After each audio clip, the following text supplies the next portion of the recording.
Señoras, señores, me alegro, buenos días. Lunes 11 de marzo del 2024, han pasado 20 años.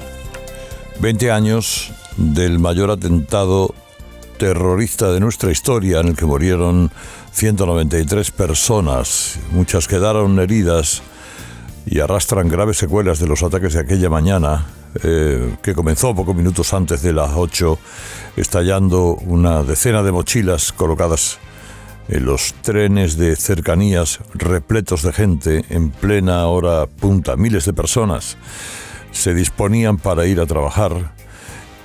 Muchos de ellos en Madrid, como sigue haciendo la gente a día de hoy, usaban las cercanías.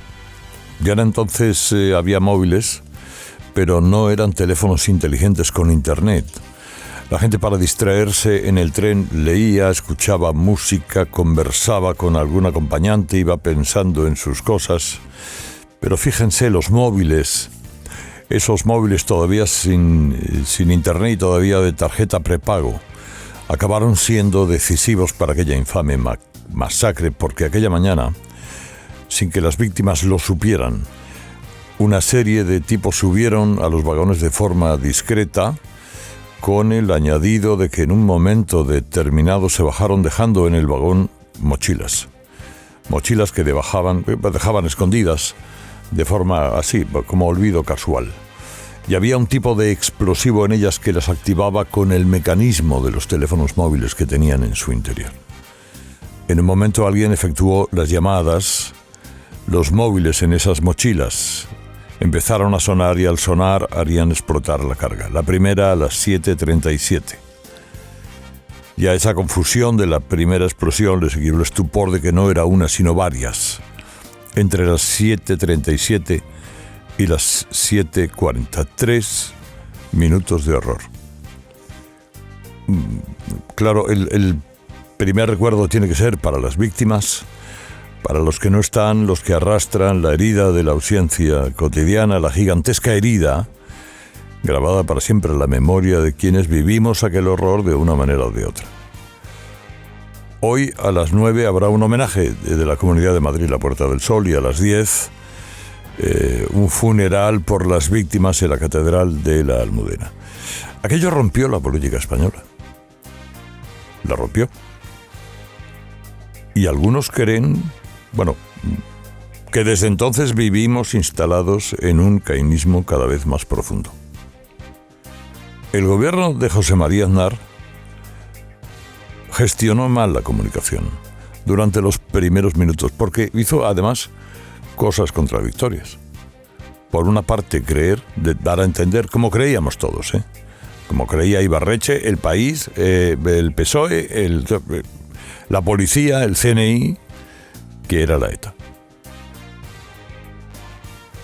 Pero es verdad que, manteniendo esa creencia de que era la ETA, el ministro Ángel Acebes, a partir de las 7 de la tarde, empezó a dar información de lo que encontraban, empezando por una cinta con versículos del Corán en una fragoneta de Alcalá, que fue el primero de los elementos que llevó a toda la investigación.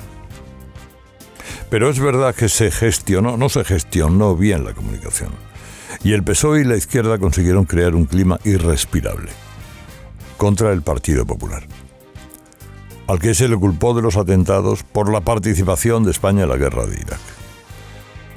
Las sedes del PP fueron acosadas, los políticos del PP que estaban en manifestaciones de duelo fueron víctimas de acoso, hasta agresiones.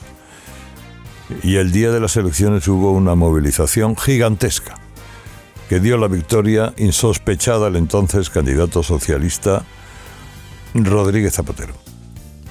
El agitprop del PSOE, a unas horas de las elecciones que seguramente no debieron celebrarse, trabajó a fondo e hizo el trabajo sucio ante un gobierno que seguía sin saber gestionar la catástrofe y que vio cómo el PSOE le acusaba en lugar de acusar el terrorismo islamista.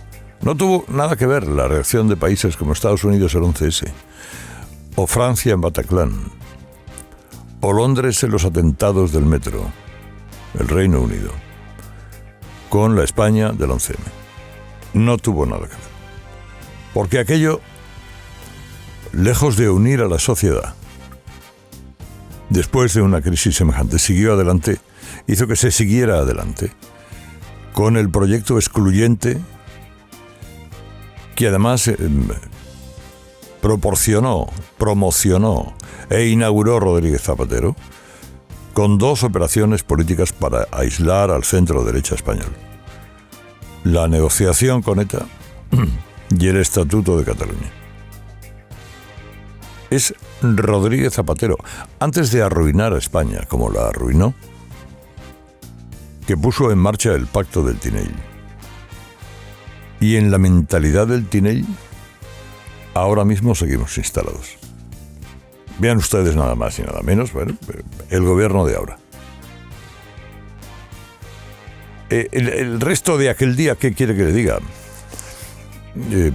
Lo de los móviles sonando por todas partes, los móviles aquella mañana, los móviles en los bolsillos de las personas que habían fallecido, móviles de los pasajeros que recibían la llamada de los familiares que habían escuchado las noticias y sabían que algún pariente había cogido la cercanía esa mañana.